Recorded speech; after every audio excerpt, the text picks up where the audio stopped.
Guys, it's me, Shem, and I want to talk about coverage that's EP 27. I just finished watching it like 5 seconds ago. Um, I really liked it. If I'm being honest, um, I think Knox joining the team now. I think is about right.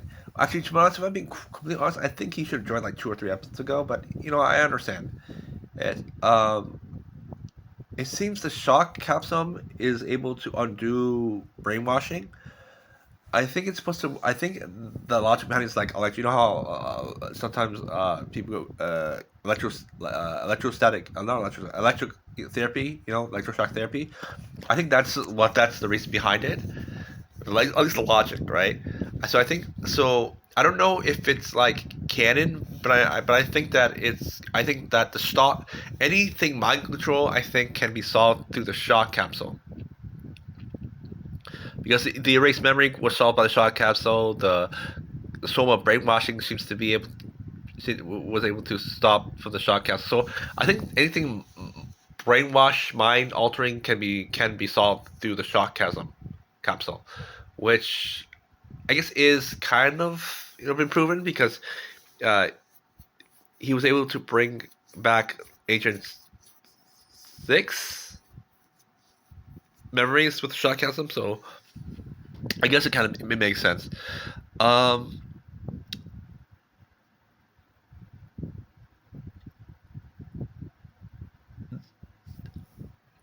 Agent Five,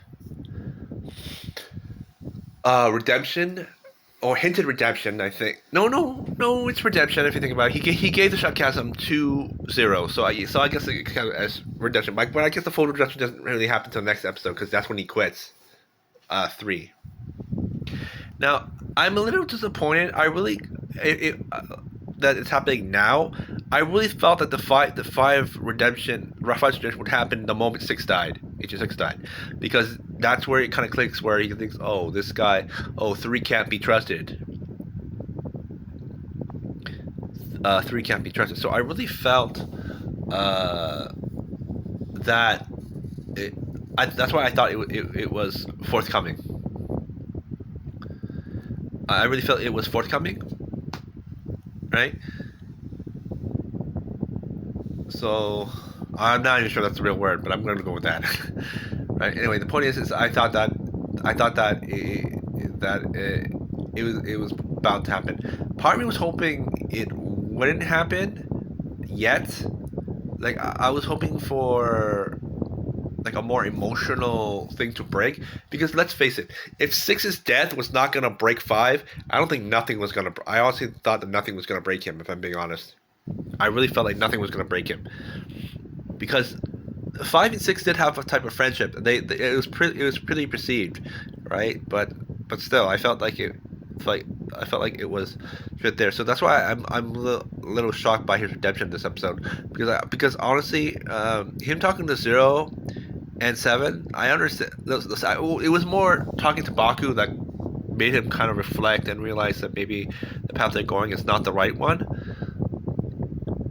But it was Zero kind of talking to him that kind of made him realize his actions, which I understand, considering that it was revealed that in today's episode that Zero brought Five in after a nightmare killed his parents. I'm assuming it's one because because Zero just said father, so I'm going to assume that it's only one. Right? So someone who raised him, I guess. Uh, so I think it would make sense, right? So, but still, I thought I honestly think story wise it would have been better if the tradition happened after seeing Six die. I really think so, because like part of me wondered why he was still loyal to three. Well, actually, no. Maybe it could be possible. It could be debated that he was loyal to Code, not three. Like maybe he could be thinking, well, three total students, and he's part of Code. And since he's part of Code, I have to listen to it because it's Code, right? That could be it. It could be debated like that, but I still think that.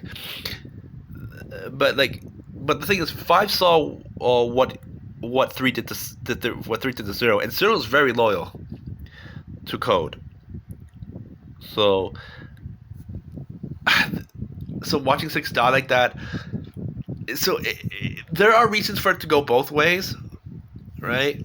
So, like I said, I still think that I understand. I get it that at some point three has to lose allies to increase. They have to give an opening for them to beat three. Now, uh, I think the bat. Now, here's the thing. I know Baku was killed by Agent Three, but I honestly don't think Baku should kill three. If someone has to kill three, I think it should be Nox because it's. I don't think it's stated, but it's hinted that the person who abandoned Nox was Agent Three.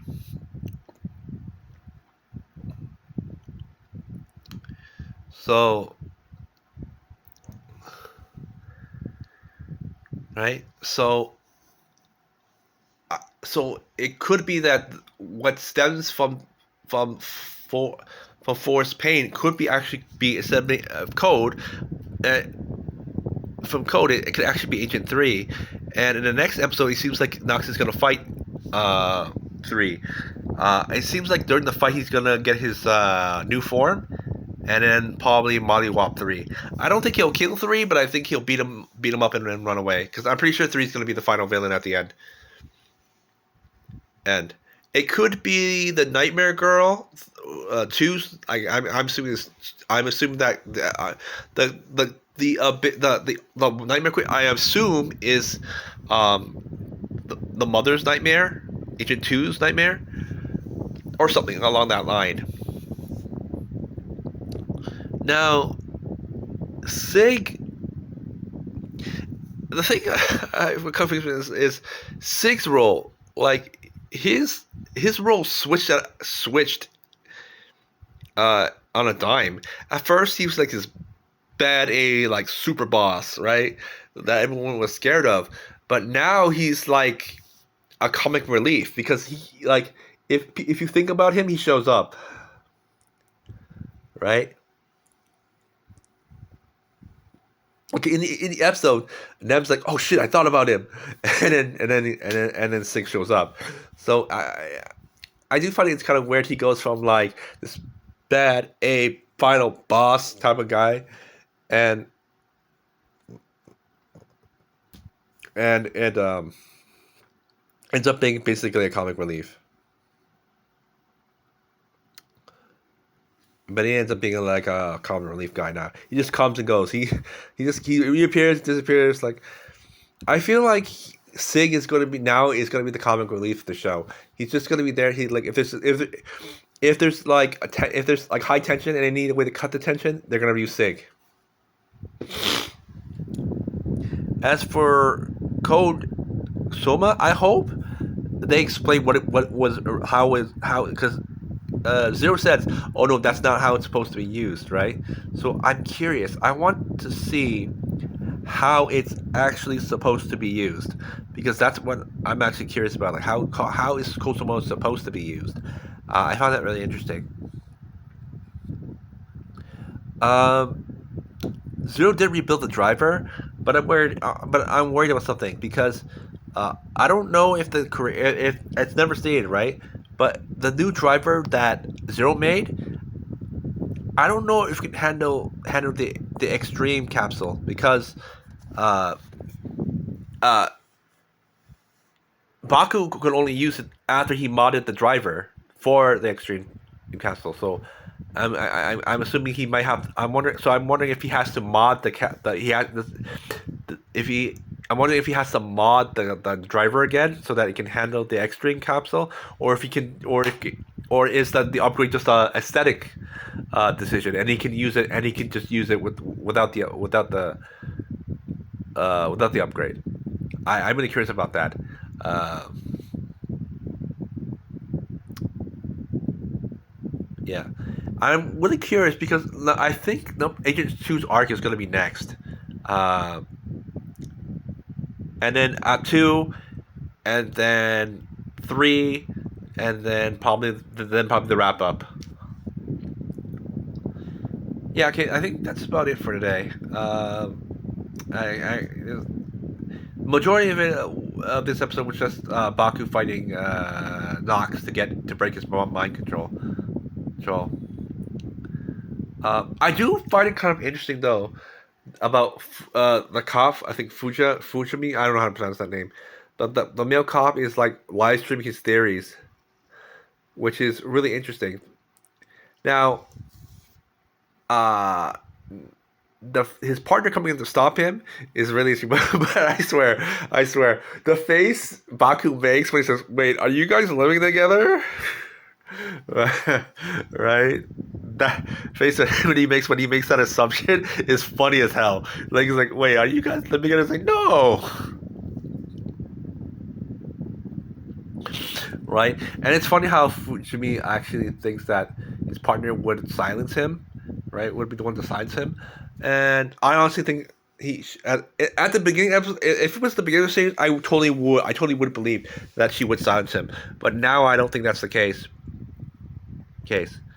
And I think by the male cop seems to get some of his memories back. So I think he's going to be the first one to recover. But I don't know. I I don't know. I think the male cop could be a great comic relief. I mean, he was streaming all his theories, right, to the general public, which you shouldn't really be doing, right? Right. So it's really interesting. I really like their chemistry, to be honest. The partners, the cops, the boy and the girl. I can't pronounce their names, so I'm not even gonna bother trying. I'm just gonna male cop and female cop. I really feel like their chemistry is really good to the point where I actually think it's really enjoyable to watch them. I wouldn't mind. Part of me is. I know the sister has a mini series where she's gonna learn dream learning by Agent Six, who apparently comes back from the. I guess. I guess she comes back from the dead like Sig does, right? To train the sister, right? So I was kind of hoping there'd be like a miniseries for the cops too, because because I really feel that would be interesting, right? Like now I know it'd be really hard because they don't like. There's no way uh, to agent them because like Miami is an agent, so she has some training. She has no dream learning, but she has some agent training, right?